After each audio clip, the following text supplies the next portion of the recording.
Hello students, कैसे हो students. अपन solution chapter के बारे में डिस्कस कर रहे थे।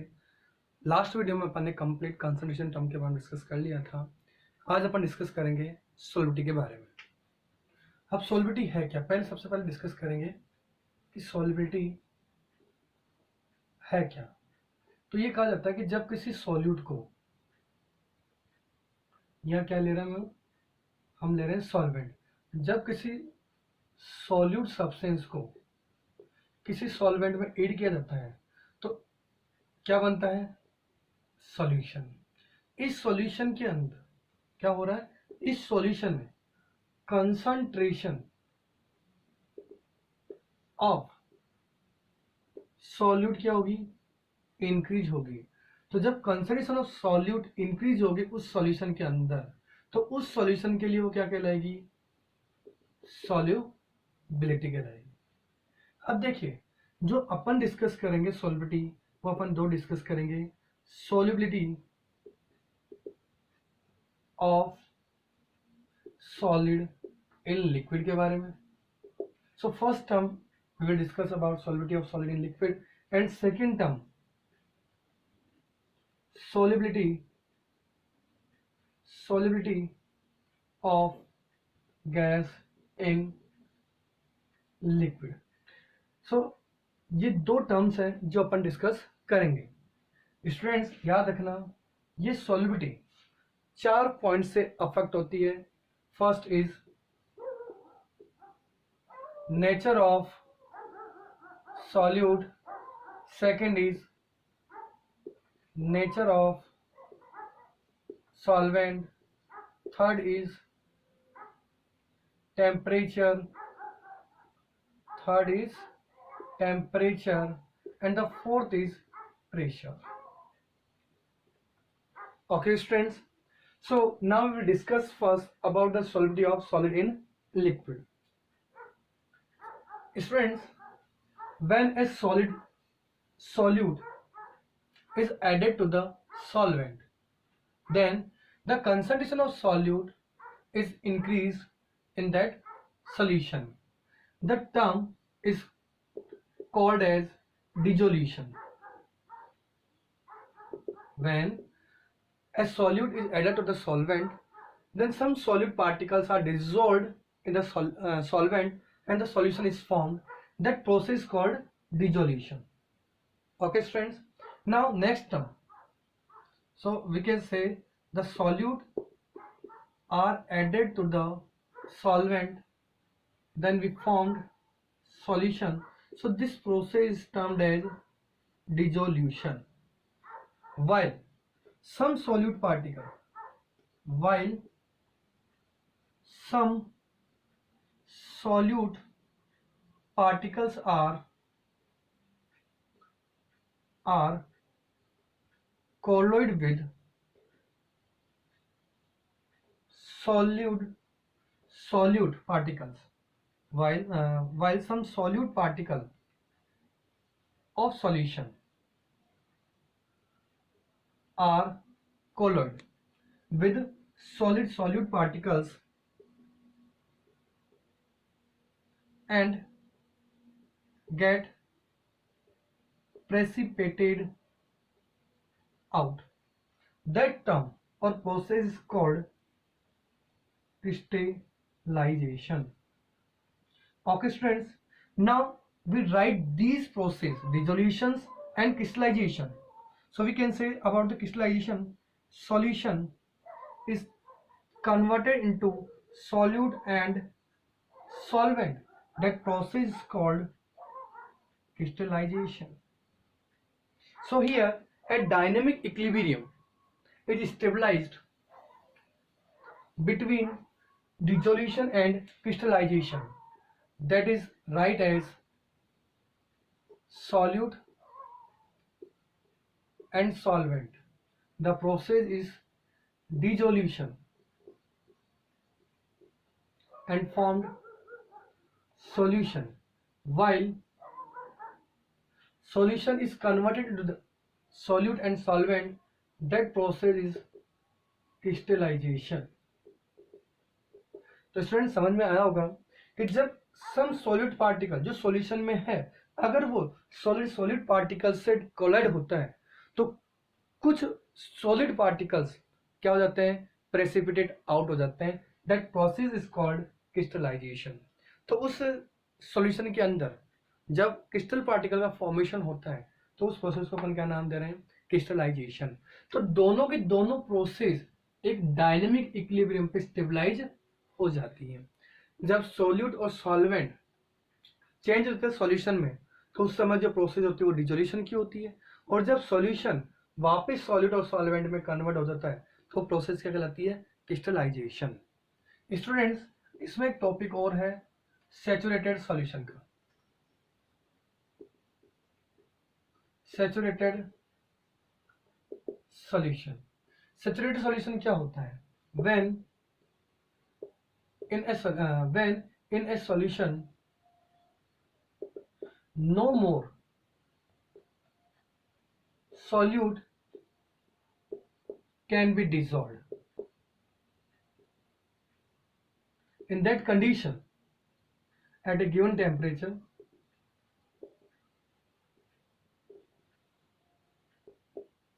that solution is called saturated solution. That solution is called saturated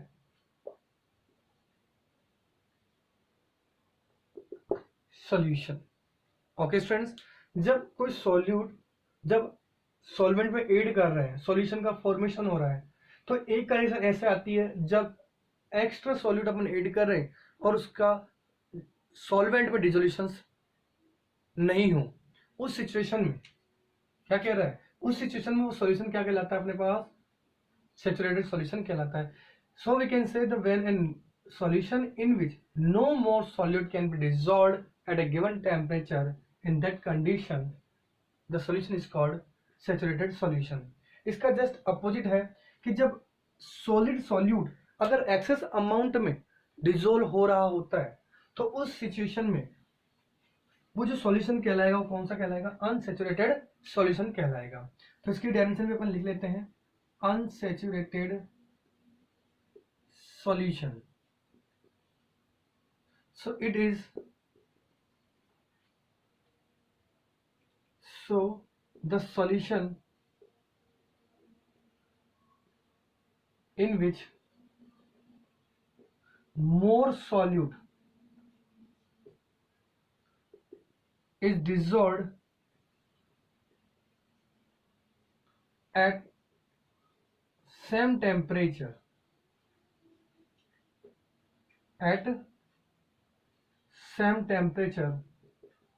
called unsaturated solution. तो स्टूडेंट्स, सैचुरेटेड सॉल्यूशन क्या होता है इसकी डेफिनेशन समझ में आ गई होगी, अनसैचुरेटेड सॉल्यूशन क्या है उसकी डेफिनेशन भी समझ में आ गई। अब अपन डिस्कस करते हैं कि सॉल्विटी ऑफ सॉलिड इन लिक्विड, इसको अफेक्ट करने वाले फैक्टर्स कौन कौन से हैं। तो अपन डिस्कस करेंगे पहले नेचर ऑफ सॉल्यूट के बारे में, सेकंड डिस्कस करेंगे अपन नेचर ऑफ सॉल्वेंट के बारे में, थर्ड अपन डिस्कस करेंगे टेम्परेचर, और फोर्थ डिस्कस करेंगे अपन प्रेशर के बारे में। तो नेचर ऑफ सॉल्यूट और सॉल्वेंट के बारे में मैं एक साथ डिस्कस कर लेता हूं। ये क्या कहता है, like dissolved like, that means a polar solute, that means a polar solute dissolved in a dissolved in a polar solvent, same as it is a non-polar solute can dissolve in non-polar solvent। तो किसी solid substance की सॉल्विटी nature of solute पे भी depend करती है और nature of solvent पे भी डिपेंड करती है। स्टूडेंट्स तीसरा फैक्टर अपने पास है टेम्परेचर, वेरी वेरी इंपॉर्टेंट। देखिए टेम्परेचर के लिए ये कहा जाता है कि जब किसी सॉलिड सब्सटेंस के लिए, जब किसी सॉलिड की solubility in liquid upon discuss करते हैं तो उसमें टेम्परेचर बढ़ाने पर सॉल्युबिलिटी ऑफ सॉलिड में बी डिक्रीज और इंक्रीज। दैट मीन्स इंक्रीज भी हो सकती है सॉल्युबिलिटी और डिक्रीज भी हो सकती है। वो कैसे देख रहे हैं तो उसको मैं लिख देता हूं एक बार। The solubility of solid in liquid may be increased or decreased on increasing temperature। तो बढ़ भी सकती है और सॉल्युबिलिटी डिक्रीज भी हो सकती है, घट भी सकती है। देखिए कैसे, नोट कर लीजिएगा इसको। देखिए कैसे अपन जब टेम्परेचर की बात की जाती है तो दो प्रोसेस पढ़ते हैं अपन। One is the endothermic process and second is the exothermic process. And we know that in endothermic process energy is supplied to the solution. In endothermic process, energy is supplied to the solution. That means when a solid solute is added to the liquid and we increase the temperature, so the enthalpy of dissolution is increased. That means the enthalpy of dissolution is always positive for the endothermic process. So now we can say the solubility of solid in liquid is increased with increasing temperature। क्या कह रहे हैं sir students? मैंने ये कहा कि endothermic process में क्या होता है कि एनर्जी सप्लाई की जाती है। जब एनर्जी दी जाएगी तो एंथैल्पी ऑफ डिसोल्यूशन की वैल्यू क्या होगी? पॉजिटिव में आएगी। That means more than zero. तो उस केस में जो सॉलिड की सॉल्युबिलिटी इन लिक्विड है वो टेम्परेचर इंक्रीज करने पर क्या हो जाएगी? इंक्रीज हो जाएगी। लेकिन अगर मैं एक्सोथर्मिक प्रोसेस की बात करूं तो एनर्जी इज रिलीज्ड। क्या होती है? एनर्जी रिलीज होती है, एस्केप आउट हो जाती है। तो उस सिचुएशन में जो एंथैल्पी ऑफ डिसोल्यूशन है, डेल एच डिसोल्यूशन, वो लेस देन क्या हो जाती है? Zero. That means is greater than zero. Here enthalpy of dissolution is positive. या क्या हो जाएगी? Less than zero. That means the enthalpy of dissolution is negative. तो मैं क्या कह सकता हूं इसके लिए कि when increasing the temperature, when increasing the temperature, the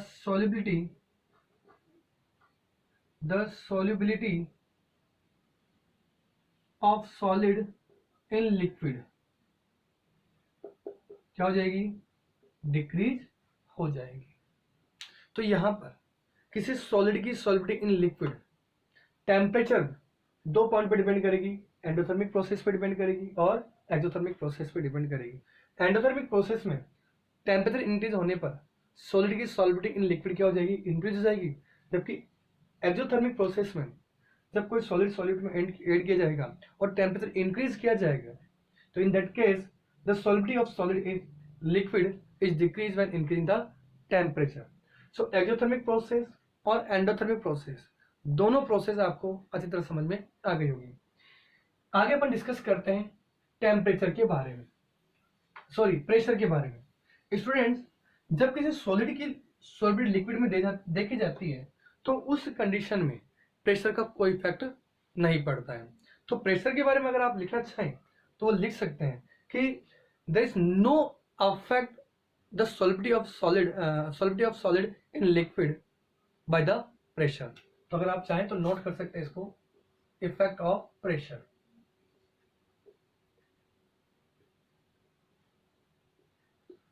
there is no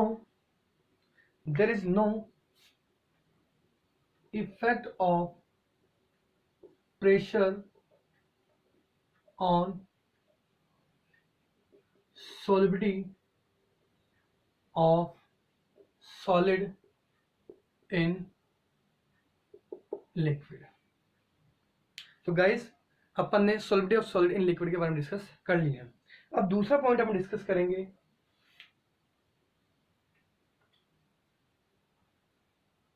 solubility of gas in liquid, very very important, और इसमें प्रेशर का बहुत ही इंपॉर्टेंट रोल रहेगा। देखिए जनरली हम कह सकते हैं कि कई गैसेस जैसे अमोनिया है, ऑक्सीजन है, ये जनरली लिक्विड में क्या हो जाती है, सोल्यूबल होती है। तो मैं ये कह दूं कि ऐसे गैसेस जिनके लिए वंडरवाल गैस कांस्टेंट एक की वैल्यू और मोर क्रिटिकल टेम्परेचर हो, in that case the gases are easily dissolve in liquid. यानी वो गैसें जो इजीली लिक्विफाई हो रही हैं, उन गैसों के लिए वंडरवाल गैस कांस्टेंट की वैल्यू ए की वैल्यू ज़्यादा होती है। दूसरा, उनका क्रिटिकल टेम्परेचर भी हाई होता है, इसीलिए वो गैसेस क्या होती है, इजीली लिक्विफाई हो जाती है। और those gases which can easily liquefy, these gases are dissolve in liquid easily. Like ammonia ले लो, CO2 ले लो, CO2 सॉफ्ट ड्रिंक्स में डिजॉल्व होती है हाई प्रेशर पर और लो टेम्परेचर पर। ठीक है स्टूडेंट्स, अब अपन बात कर रहे हैं solubility of gas in liquid. Generally मैंने बता दिया कि वो गैसेस जो इजीली लिक्विफाई हो रही हैं, लिख देता हूं इसको, दोज गैसेस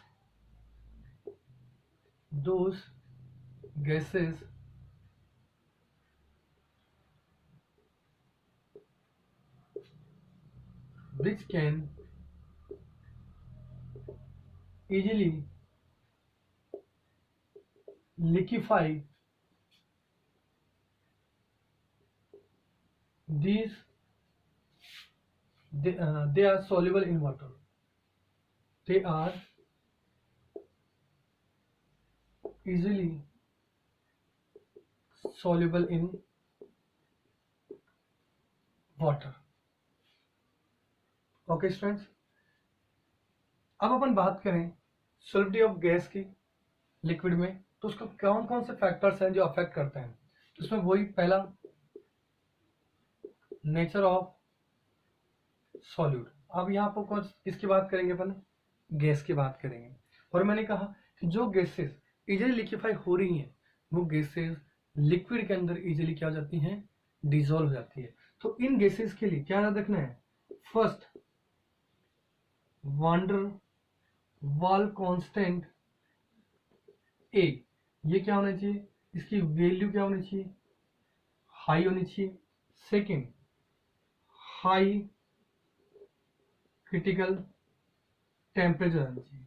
जब ये दोनों होंगे तो गैसेस आर इजीली लिक्विफाई, और जो गैसेस इजीली लिक्विफाई हो जाएंगी वो क्या होंगे, more soluble in liquid solvent होंगे। ओके स्टूडेंट्स, सेकेंड पॉइंट है नेचर ऑफ सॉल्वेंट। तो सॉल्युबिलिटी ऑफ सॉलिड अपन इन लिक्विड के अंदर अपन ने डिस्कस किया था, like dissolve like, same as it is यहाँ पे भी लाइक डिजॉल्व लाइक ही होगा। दैट मीन्स एक पोलर सॉल्यूट एक पोलर सॉल्वेंट में डिजोल्व होगा और एक नॉन पोलर सॉल्यूट एक नॉन पोलर सॉल्वेंट में डिजोल्व होगा। तो यहाँ पर जो नेचर ऑफ सॉल्वेंट है उसमें याद रखेंगे कि पोलर सॉल्यूट पोलर सॉल्वेंट में डिजोल्व हो जाता है, जबकि नॉन पोलर सॉल्यूट एक नॉन पोलर सॉल्वेंट में डिजोल्व होता है। ओके स्टूडेंट्स, इसके बाद अपन डिस्कस करते हैं इफेक्ट ऑफ प्रेशर। जो तीसरा पॉइंट अपन ले रहे हैं यहाँ पर, वो ले रहे हैं effect of pressure. Very very important.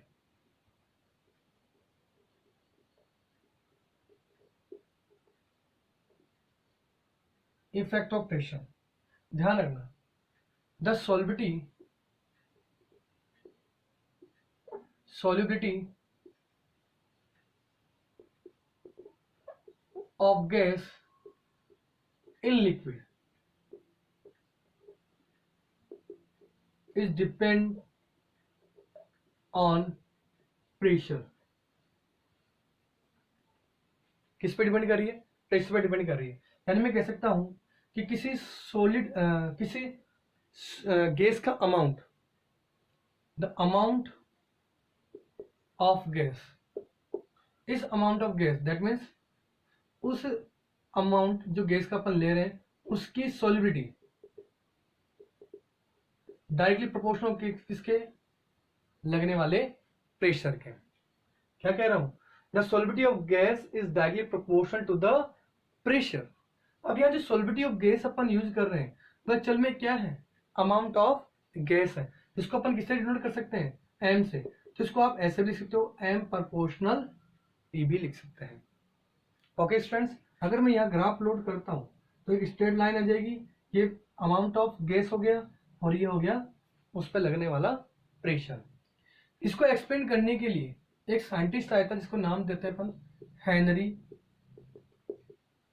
लो। कौन समझाता है इसके बारे में?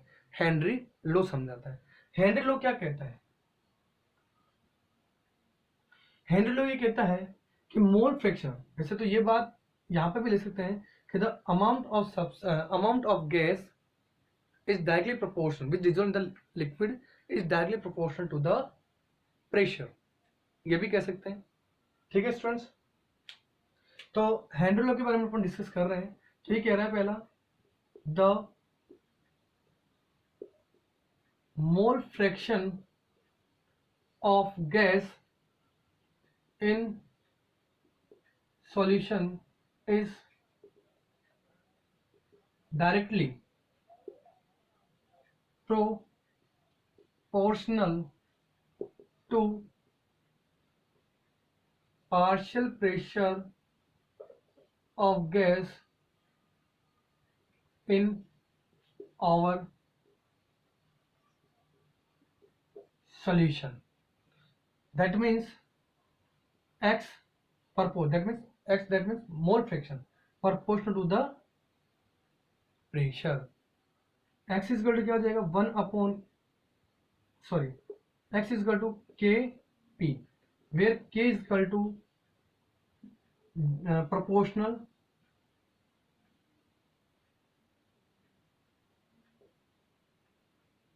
constant। So this equation is right as p is equal to 1 upon k into x, and 1 upon k is equal to the kh, that is Henry constant। Okay, so this equation is right as kh into x। Okay students, ये अपने पास क्या हो गया? Henry law हो गया। अब देखिए जो kh है, जिसको अपन ने हेनरी कांस्टेंट कहा है, जो kh है वो किस पे डिपेंड करता है? Depend on temperature. कहने का मतलब क्या हुआ कि जो kh की वैल्यू होगी वो प्रोपोर्शनल होगी टेम्परेचर के। That means on increasing temperature the value of Henry constant is also increase. तो जब टेम्परेचर बढ़ेगा तो हेनरी कांस्टेंट की वैल्यू क्या हो जाएगी? बढ़ेगी। अब ध्यान रखना, ये अपन डिस्कस करेंगे वैसे टेम्परेचर में, कि जब टेम्परेचर किसी लिक्विड का बढ़ता है तो उसमें डिसॉल्व होने वाली गैस की सॉल्युबिलिटी वो क्या हो जाती है? डिक्रीज हो जाती है। तो मैं ये कह सकता हूं कि जब KH की वैल्यू इंक्रीज होगी, the value of KH is increase, then the solubility of gas in liquid वो क्या हो जाएगी, डिक्रीज हो जाएगी। स्टूडेंट्स, आई होप जो टॉपिक मैंने आज डिस्कस किए हैं वो आपको समझ में आ गए होंगे। हेनरी कांस्टेंट के बारे में अपन थोड़ा सा और पढ़ेंगे, जब जो अलग अलग गैसेस के लिए अलग अलग वैल्यू होती है हेनरी कांस्टेंट की। तो आज तक जो आज अपन ने डिस्कस किया है वो किया है solubility of solid in liquid की और solubility of gas in liquid की। तो solubility of gas in liquid के अंदर जो सबसे इंपॉर्टेंट रहेगा वो क्या रहेगा, इफेक्ट ऑफ प्रेशर, जिसमें अपन डिस्कस किसके करेंगे, हेनरी लॉ की, जो क्या है, mole fraction of gas in a solution is directly proportional to the partial pressure of the solution. वही क्या अपने पास क्या है, हेनरी लॉ है। तो इसके स्टेटमेंट से ये इक्वेशन बन गई, x proportional P, proportional sign आ गया के। जब इस के को आप इधर भेजोगे तो क्या हो जाएगा, एक्स अपॉन के या 1/k इंटू एक्स हो जाएगा। 1/k होता है उसको अपन क्या लिखते हैं, हेनरी कांस्टेंट लिखते हैं। कई बुक्स में इसको ऐसे लिख रखा है x proportional P, x proportional P. तो वो कोई दिक्कत नहीं है स्टूडेंट्स, यहाँ से आपको ये समझ में आ जाएगा, ये भी सही है। और जो अदर लैंग्वेजेस है इसमें इसको उल्टा लिख रखा है, एक्स प्रोपोर्शनल पी या पी प्रोपोर्शनल एक्स, दोनों वो सही है। ठीक है स्टूडेंट्स, इससे रिलेटेड आगे के जो टॉपिक है वो अपन नेक्स्ट वीडियो में डिस्कस करेंगे। Have a nice day. Okay.